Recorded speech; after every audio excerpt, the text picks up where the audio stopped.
नमस्कार दोस्तों, स्वागत है आप सबका आपका अपना चैनल मैथ संसार में।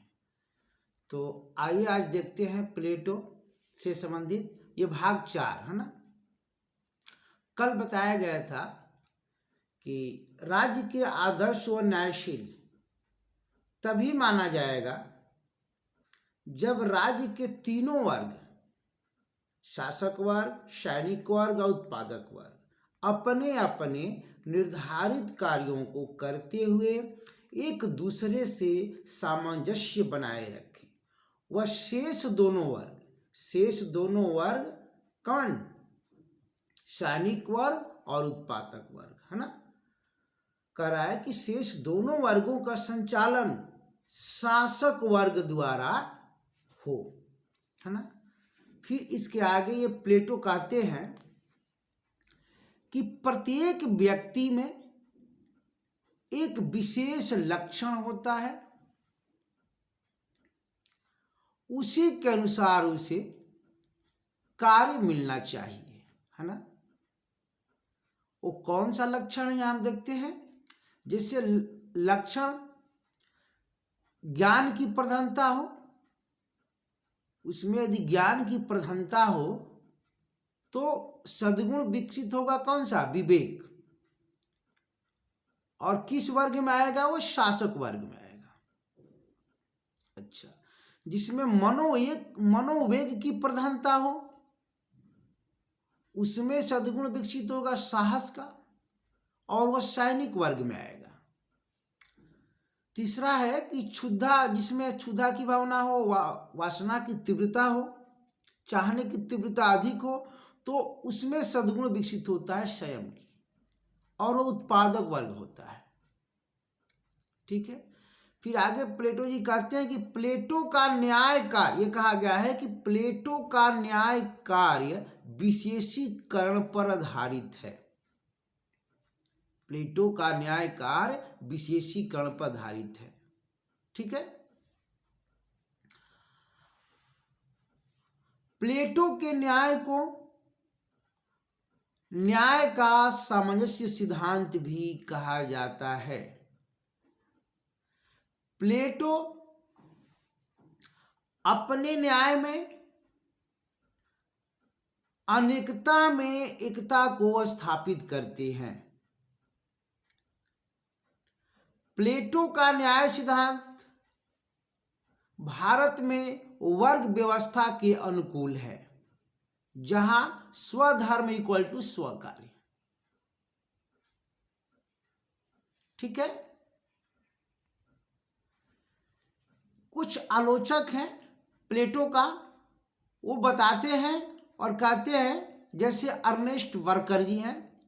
अर्नेस्ट वर्कर, जिसका जन्म 1874 ईस्वी में हुआ था और मृत्यु 1960 में हुआ था। यह एक क्या है? अंग्रेज राजनीति विज्ञानी है। ठीक है ना।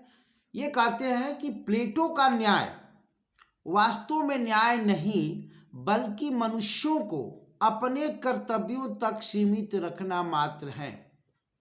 ये प्लेटो के न्याय के बारे में बता रहे हैं, कह रहे हैं कि जो प्लेटो का न्याय है वास्तव में न्याय नहीं, बल्कि मनुष्यों को अपने कर्तव्यों तक सीमित रखना मात्र है। और कार्ल पापर क्या कहते हैं इसके न्याय के बारे में? तो कार्ल पापर कहते हैं कि प्लेटो विशेषाधिकार को न्यायपूर्ण कहकर पुकारता है, जबकि विशेषाधिकार के अभाव को हम न्याय कहते हैं, है ना। तो इस बात को समझिए। ये कह रहे हैं कि प्लेटो विशेषाधिकार को ही न्यायपूर्ण कहकर पुकारता है, जबकि विशेषाधिकार के अभाव को हम क्या कहते हैं? न्याय कहते हैं। कौन? कार्ल पापर। ये ऐसे बताते हैं। इनका जन्म 1902 में हुआ था और मृत्यु 1994 में हुई थी। ये एक ऑस्ट्रेलियाई ब्रिटिश दार्शनिक प्रोफेसर है। ठीक है। अब आगे देखते हैं कि प्लेटो एक दार्शनिक राजा की कल्पना करता है ना, कि एक राजा कैसा होना चाहिए।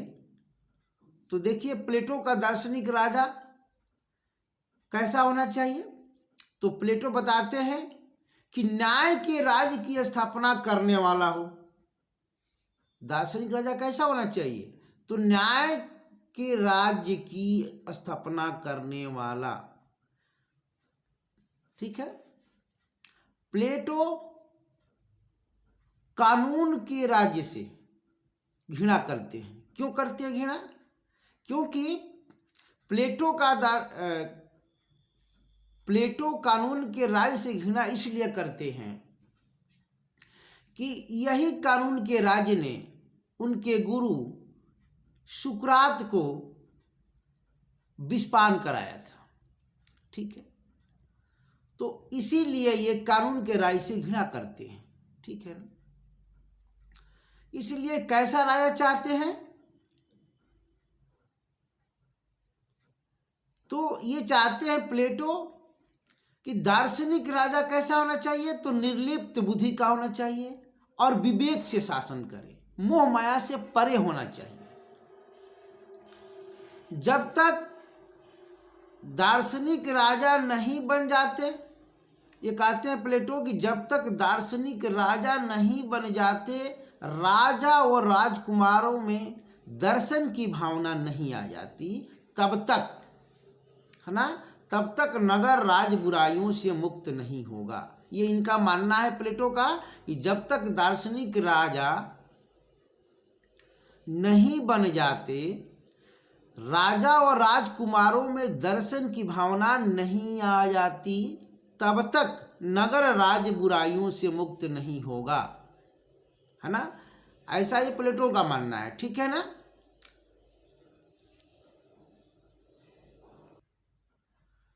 अब प्लेटो बताते हैं कि जैसे कि जूता चप्पल यदि टूट जाता है तो किसे जरूरत पड़ती है? कुशल मोची की, है ना। कुशल मोची की, कुशल मोची की जरूरत पड़ती है। जैसे लोग बीमार होते हैं तो एक कुशल चिकित्सक की जरूरत पड़ती है। नगर राज्य यदि बीमार हो जाए तो कुशल शासक की जरूरत पड़ेगी। ये ऐसे प्लेटो बताते हैं। ठीक है। इनके आलोचक क्या कहते हैं प्लेटो के बारे में देखते हैं। प्लेटो के दार्शनिक राजा के विषय में ये कहते हैं आलोचक इनके कि ऐसा राजा जगत में संभव है ही नहीं। यह एक तो काल्पनिक राजा है, यूटोपिया है। यूटोपिया का मतलब हुआ आदर्श समुदाय या आदर्श समाज, है ना। तो ये कह रहे हैं कि आलोचक कि प्लेटो के जो दार्शनिक राजा हैं ऐसा जगत में संभव नहीं है, यह काल्पनिक राजा है ना, ये यूटोपिया है। ठीक है। अब लॉर्ड एक्टन इनका आलोचक क्या कहते हैं कि सत्ता लोगों को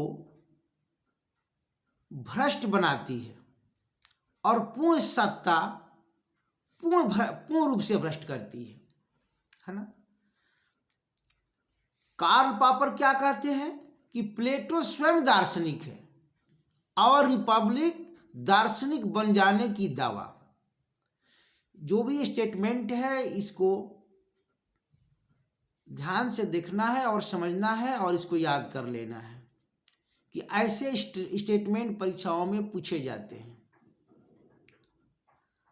तो अब बाकी जो भी है कल बताएंगे।